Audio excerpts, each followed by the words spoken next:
বাচ্চারা এমন কন্ডিশন, একদম বাচ্চারা দাঁড়াতে পারছে না। চিকিৎসার জন্য ভেবেছি করে টাকা পয়সা হলে বেলরে নিয়ে যেতে পারবো। মানে এটাই ওর নর্মাল, ঘরের মধ্যে কোনো হাড় বলে কিছু নেই। 4 থেকে 5 লাখ টাকা খরচা হবে। আমার আসলে একটু ভিক্ষা দেন, আমি সেই ভিক্ষা যেন আমার সন্তানকে বাঁচিয়ে তুলতে পারি। কোন স্কুলে পড়ছে? তোমার কি কষ্ট হয় এখন?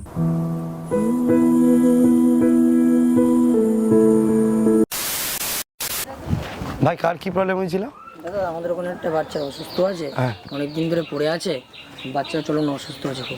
তুমি আমাদের সাথে কন্ট্যাক্ট করেছিলে? হ্যাঁ, আমি কথা বলেছিলাম। সেটা আগে হেঁটে চলে বেড়াতে পারতো, হ্যাঁ। এখন খুব কন্ডিশন আর খারাপ, ঠিক আছে, হেঁটে চলে বেড়াতে পারে না, ঘর সহ্যে হ্যান্ডির মতন হয়ে গেছে। আচ্ছা আচ্ছা, হ্যাঁ, এই যে এই ঠিক আছে। আচ্ছা আচ্ছা, বাচ্চার মা কে আছে? আপনি? এই যে আপনি মা?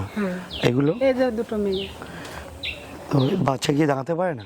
না, ডক্টর কি বলেছে? ডক্টর বলেছে অপারেশন করার কথা। তো বাচ্চা দাঁড়াতে পারে না দিদি? না, দাঁড়াতে পারে না। আচ্ছা একটু তো ভাই একটু ধরো। আচ্ছা, ওর কি ভাই বাবু একটু দাঁড়াও, দাঁড়াও বাবা, সোজা একটুখানি যাওয়ার চেষ্টা করো। মানে একদম বাচ্চারা এমন কন্ডিশন, একদম বাচ্চারা দাঁড়াতে পারছে না।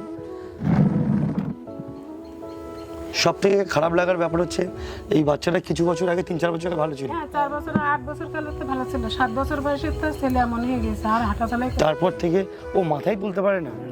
এই বাচ্চাটা মানে কতটা খারাপ লাগে বলুন। এই বাচ্চাটা 3-4 বছর আগে সে সুস্থ ছিল, হাঁটাহাঁটি করতো, স্কুলেও যেত, হ্যাঁ, খেলাধুলা করতো, প্রাইভেটে যেত, এখন কোথাও যেতে পারে না। 4 বছর ঘরের মধ্যে কোনো হাড় বলে কিছু নেই। ও কি মাথায় এরকম তুলতে পারে নাকি? না। মানে এটাই ওর নর্মাল। আমি আমার লাইফে ফার্স্ট টাইম এরকম দেখলাম যে একটা বাচ্চার মানে শরীরের কোনো হাড়ের কোনো স্ট্রেংথ নেই। ও যে মেরুদণ্ডের সাথে মাথা কানেক্ট থাকে ওটার মধ্যে কোনো সেন্স নেই, পুরো বডিটা একদম মাথাটা একদম পুরো হেলে রয়েছে। তো এটা এই ভাইয়ের এক্স-রে রিপোর্ট। চিকিৎসা কি করা হচ্ছে? চিকিৎসা এখন ডাক্তার বলেছে অপারেশনের কথা, সার্জারি করতে হবে। তো আমি যেতে পারছি না, টাকার অভাবের। আচ্ছা, এখন কোনো রকম চিকিৎসা কিছু করছেন না? এখন বর্তমান কিছু করছি না, টাকার অভাব থেকে পাচ্ছি না। টাকার জন্য আটকে আছে? ওর বাবা সেলুনের কাজ করে, আমি সেলাই মেশিনের কাজ করে, সেলুন ডাক্তার দেখাই।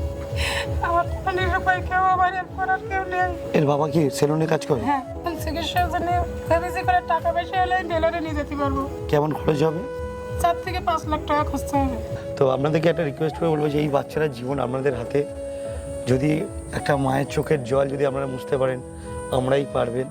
আর সবথেকে বলতে গেলে খারাপ লাগে, একটা ফুটফুটে বাচ্চা 3-4 বছর আগে চলাফেরা করতে পারতো, হাঁটতো, স্কুলেও যেত, তার অবস্থা এখন নেই। তোমার নাম কি?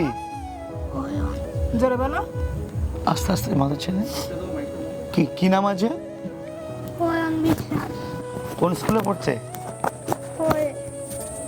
4-এ পড়তে? আচ্ছা, তোমার কি কষ্ট হয় এখন? উঠতে পারো না তুমি একা? তুমি চাপ নিও না, সব ঠিক হয়ে যাবে, ঠিক আছে? চিকিৎসা করবে মা বাবা আর সবাই, দাদা ভাই বোন যারা আছে সবাই তোমাকে হেল্প করবে। হ্যাঁ, যে আপনারা যারা এই ভিডিওটা দেখছেন, পারলে 1 টাকা 2 টাকা যে যেমনভাবে পাঠাবেন, এই বাচ্চাটার জীবন আপনাদের হাতে। আর একটা কথা সত্যি বলতে গেলে মন থেকে বলতে পারি যে কোনো জীবন যদি কেউ মানে তার পিছনে যদি চিকিৎসার পিছনে হাত থাকে, তার থেকে মহান আর কেউ হতে পারে না। কোনটা একই মানে জমজ এর পিছনে, তাই তো? এর শরীরটা খারাপ হলেও ঠিক আছে, উপরওয়ালার কি খেলা বল। এবং একটা কথা আমি সকলকে বলবো, আপনারা যারা ভিডিওটা দেখছেন, যারা পারবেন এই বাচ্চাটার একটু পাশে থাকবেন, এবং যারা পাশে থাকতে পারবেন না তারা দয়া করে ভিডিওটা শেয়ার করবেন।